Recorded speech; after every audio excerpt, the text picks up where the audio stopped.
Hello and welcome everyone to another episode of Energy Unleashed podcast. My name is Suzanne and I'm here with my co-host Kim Hess, who is literally in Hawaii, you little stinker.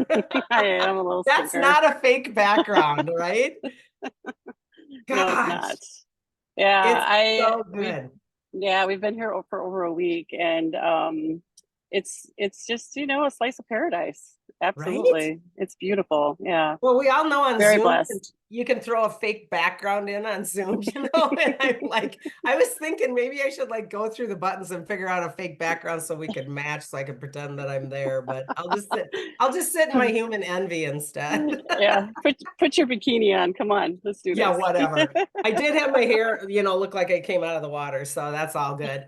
Okay, so we normally do for our Energy Unleashed podcast, we normally usually undo an energy session that I have with my clients.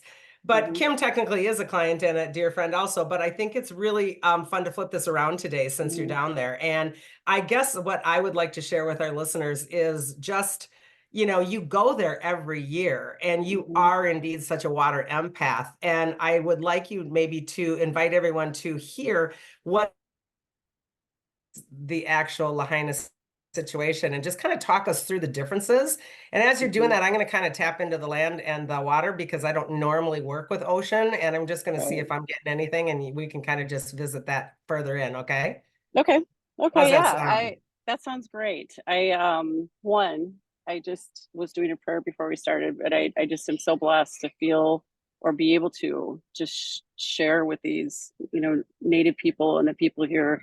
It's just a beautiful land and water and all of it. Lovely humans, definitely. And um, we did get the opportunity a week ago to go to Lahaina when we went a couple of times. It's all closed off still to anyone who doesn't live in the area. Um, and What, you wait, can't what does that mean closed off, Kim? Like literally with like like tape or like the literally buildings are done or? the way that the town is situated, they like above, you can only do the highway above. And so that's a natural block. You can't really see a whole lot from up there. Okay. When you go down the side of where you come down off that highway, down towards Lahaina, where you would usually see Main Street to the left, and then you go to the right and you go up to more resorts and all kinds of stuff. But to Okay. the left, they actually have security people sitting there under tents and tables. Wow. And you're not allowed to go in unless you have the right identification to get in. So So literally the road is blocked. That's amazing still because this happened in August, if I'm not mistaken. yeah, August 8th, which was Lionsgate. I don't remember it happened on Lionsgate. Do I remember that? I Wow. think Ew. at the time it really blew my mind. I Ew. was so struggling with it on the 8th, but when I was looking back at the date again, I'm like, oh my God, that was the Lionsgate. Well, It let's was back the up 8th. a little. Let's back up a little for listeners that may be new to us, or maybe even a review for others that have been following us, which, by the way, we appreciate. I would like people to understand how you already connect with that area so much because of your essence. Your soul essence is very water, and especially Mhm. very water in terms of ocean, which is completely not where I go. Yeah, right.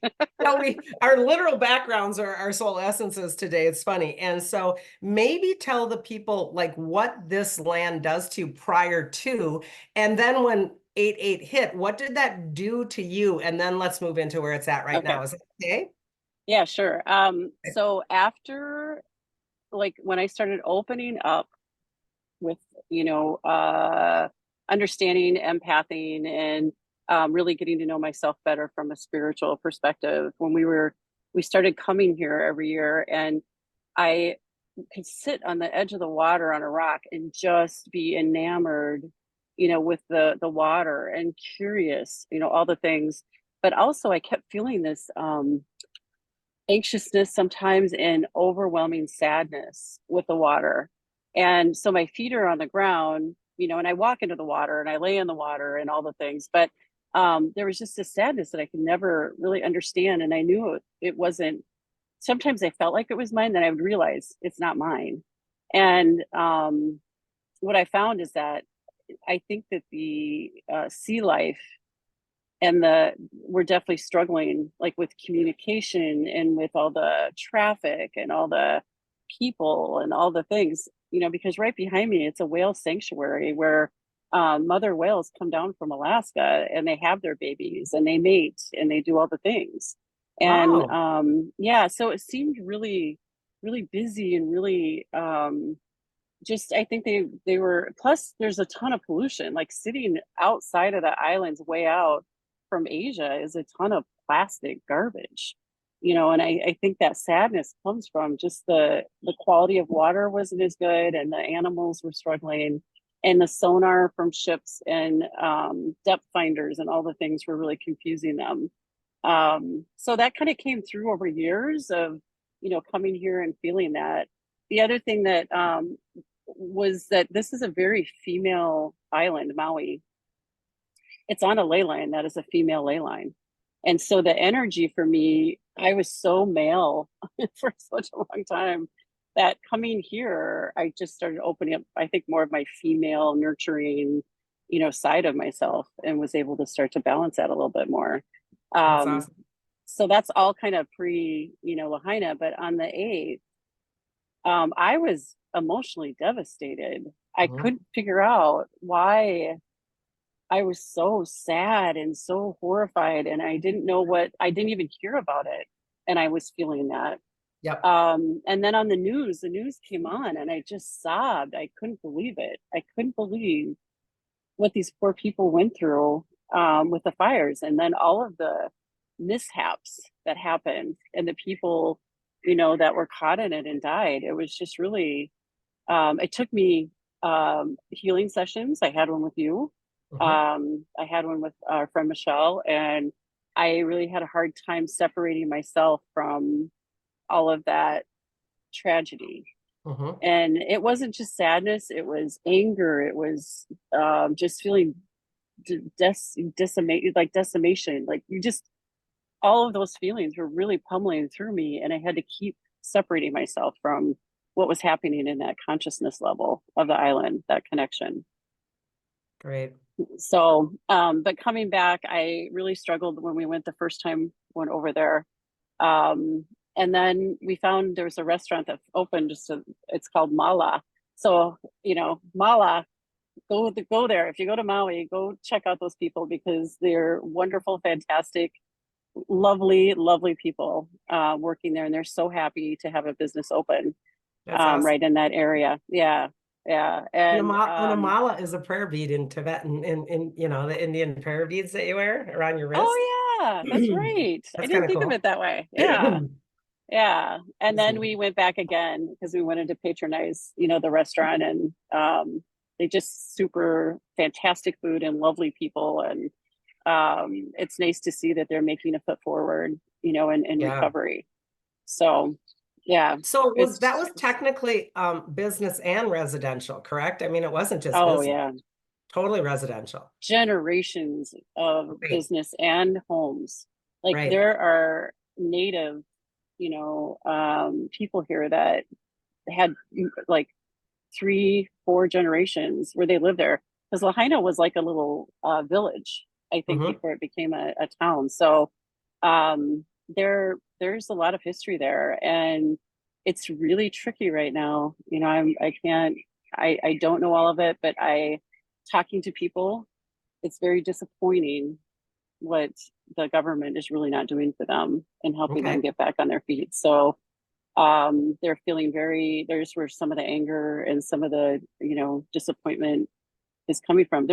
People are living in cars, they're living on the beach in tents, they're living in places they have nowhere to go. And as tourism was picking up, coming back in, they need tourism because this Sure. island is really touristy.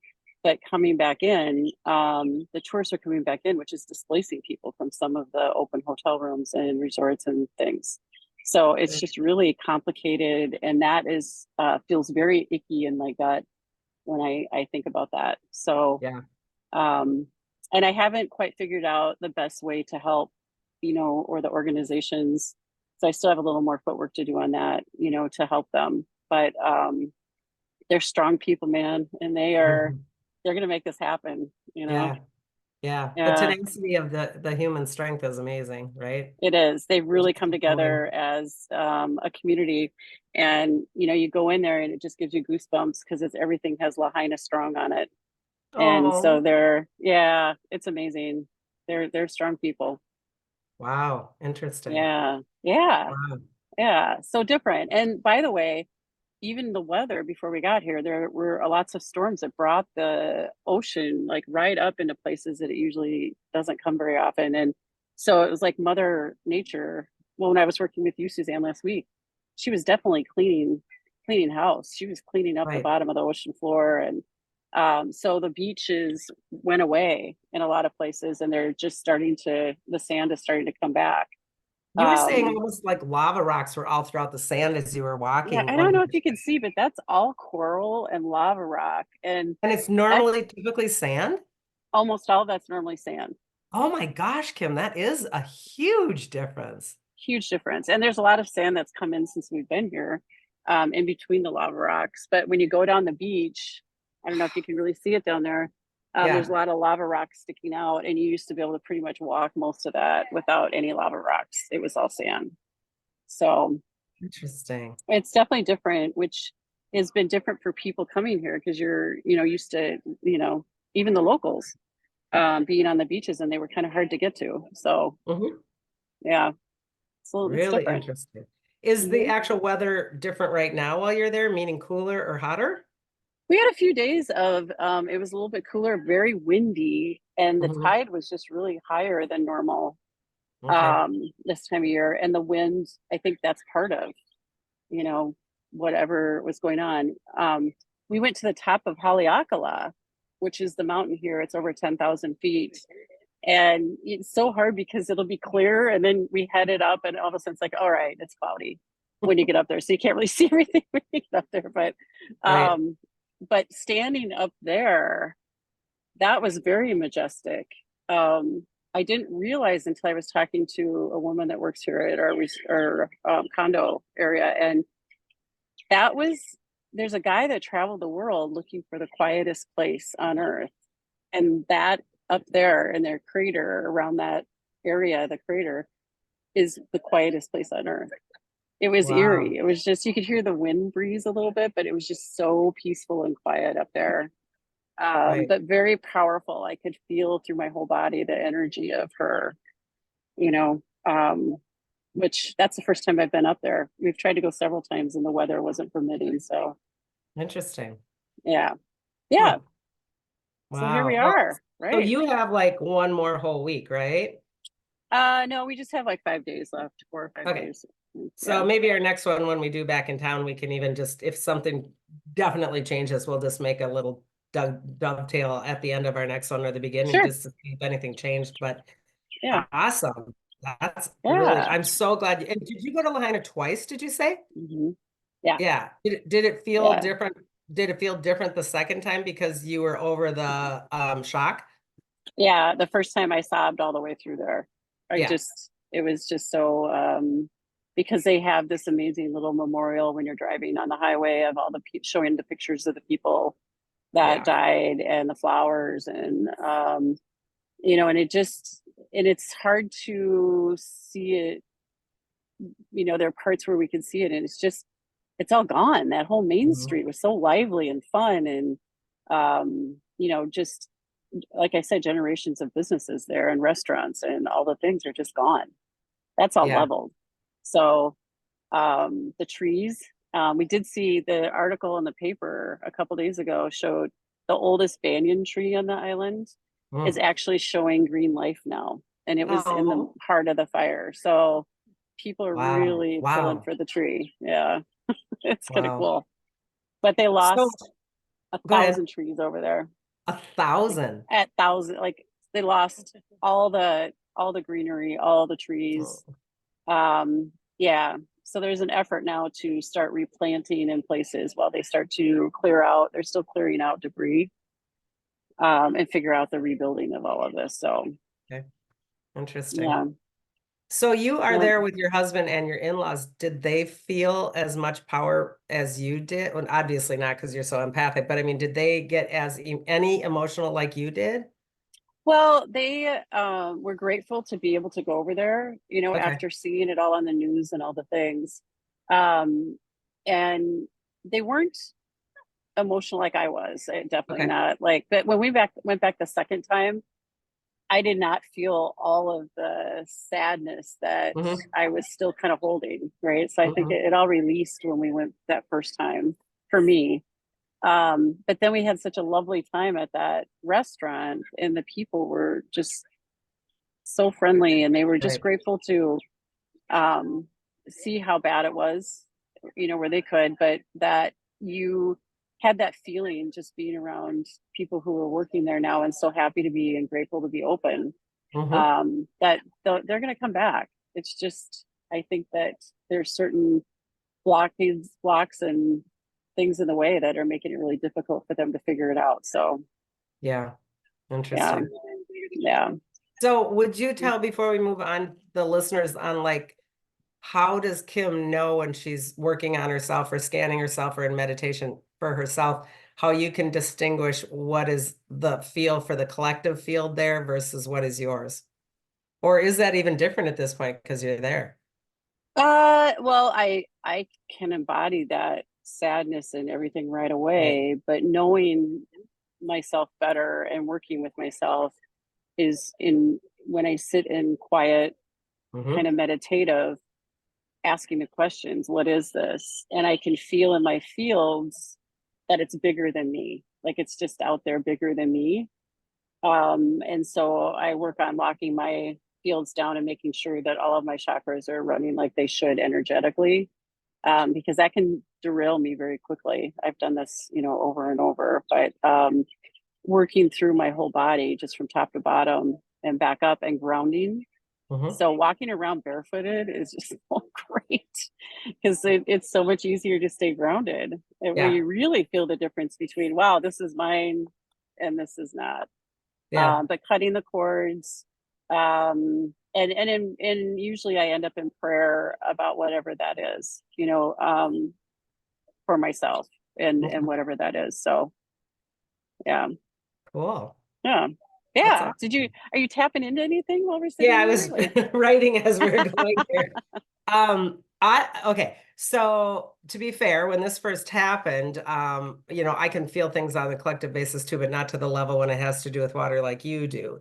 But mm-hmm, we had tapped in and had quite a few conversations as friends and peers about, was this partially, a negative agenda? Was this all natural? Was this contrived, et cetera, et cetera. And I don't know if that will come out, I don't know if you get a feeling for that there. I think it's both, in my opinion. However, mm-hmm, when I tap into the actual water there, it's really interesting because it's almost like how I've felt in other cases about how Gaia is amazing. It is almost like, I don't even care if this is a nefarious agenda, I get to win. It's almost like it's very balanced to me. And now note, everybody listening, I've never been to Hawaii. I don't tap into Hawaii. However, how many days ago did we work? Only last Monday. yeah. So we could week go ag- a yesterday. week ago Yeah, yesterday, right? yeah, And yeah. the actual churningness of the water was even different then. Oh, Yeah, right. It was much more volatile. It was much more male. It was much more cleansing still. It was still working, if I can put it that mm-hmm, way. And when I tap in now, it feels like it has gone through a very large cleansing in and of itself. mm-hmm, And I think what is so amazing is that the water itself to me feels thankful. mm-hmm, It feels thankful. Now, how amazing is that? That Gaia itself and its elements can feel thankful for a quote unquote kind of negative agenda slash natural agenda.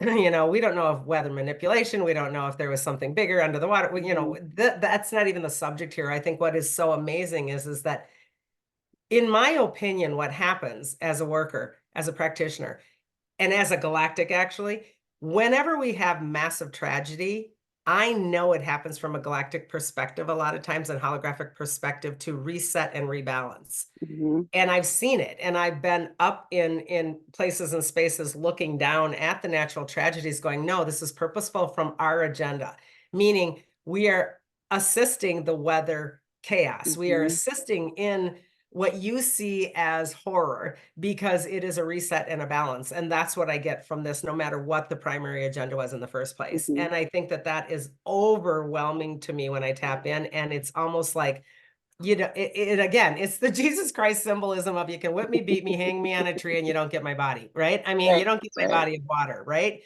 You can whip me, you can do ever what you want to my weather manipulation, you can have a negative agenda, but I win. And I Yep. think, you know, it's the, again, name dropping here, Harry Potter concept of love wins. And I think that that's what I am getting. That whole feeling of what I felt when we tapped in 8-8 of the negativity and the underbelly of what was going on. I get that they're just like, you know, if that's still remnants there, it's just like, holy bananas, we didn't know the guy was so powerful.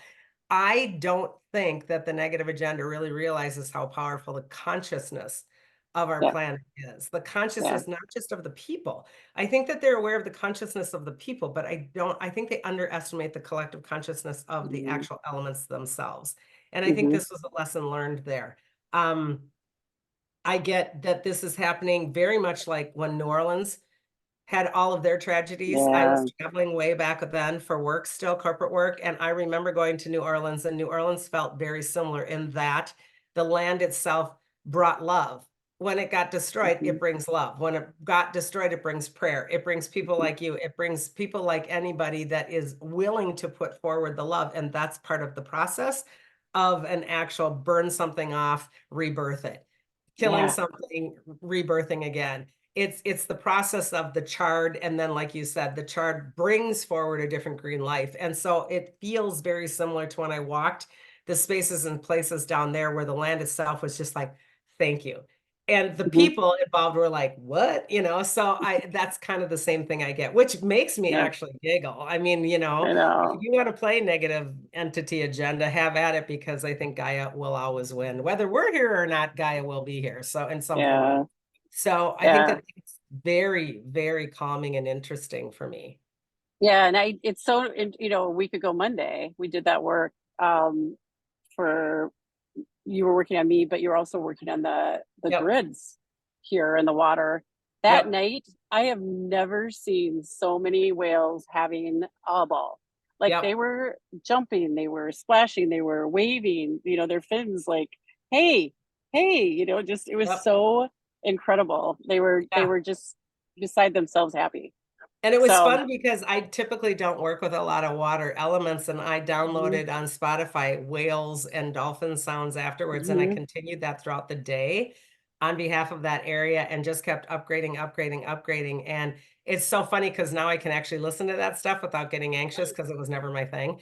And now it's kind of like, oh, those are really cool sounding. And they sound like they are now moving information again. So I was doing a session with a little gal last night who is very water baby and very much a siren mermaid, meaning the kind that goes deep into the water. mhm. And I asked if we could, you know, concentrate on this as well. And I was getting that the whales are actually communicating a lot Yeah. Ooh, of what is going on now. But whereas yeah. before this, there was interference in communication. That's funny because you froze right when I said that. I did. We Okay. both froze. I'm like, what?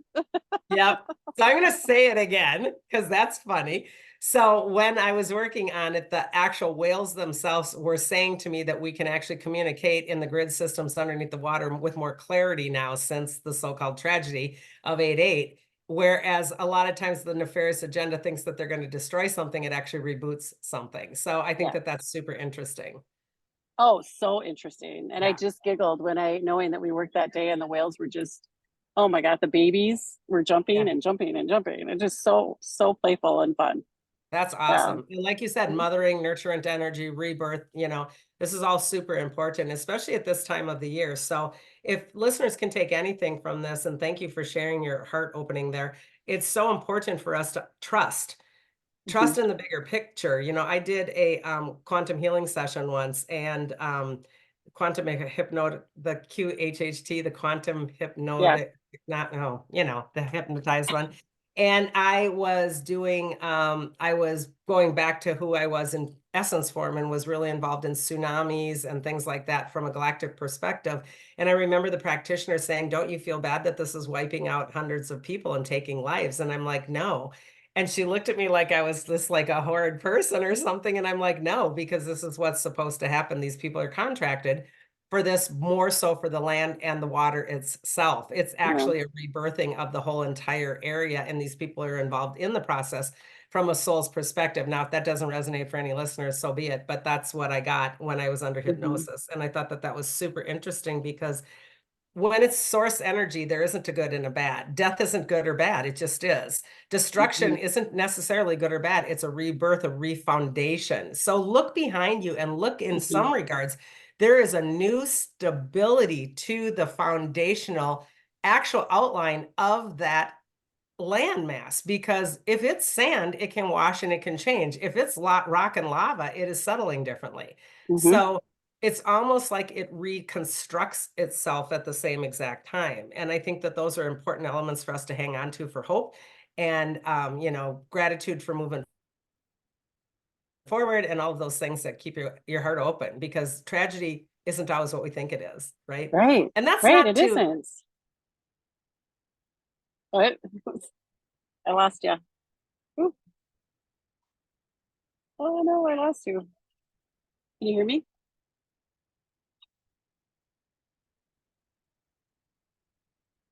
Oh shoot, you have no voice. There you are. Okay, right there. I'll Okay. stay right here. Yeah. This was Okay. happening to me yesterday too with a gal, because we were talking about some crazy stuff and it kept cutting out. So I think Oh this is our new no. normal. No. Oh gosh. Well, this was really good. All I'm so right, glad we we were can able to round do it this. up. Yeah. Yeah.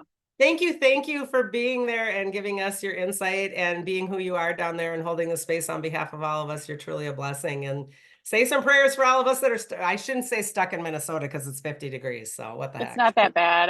It's not that bad. Right. All All right, I'll right. see you soon, hon. Love you. Bye, All everybody. right, Love everybody, you. on behalf of us, thank you very much for watching. Hit the like button if you choose, subscribe, follow us, and share and comment, because we'd love to do more for you. And until next time, cosmic hugs. Bye-bye. Goodbye. Did I get it? I think so.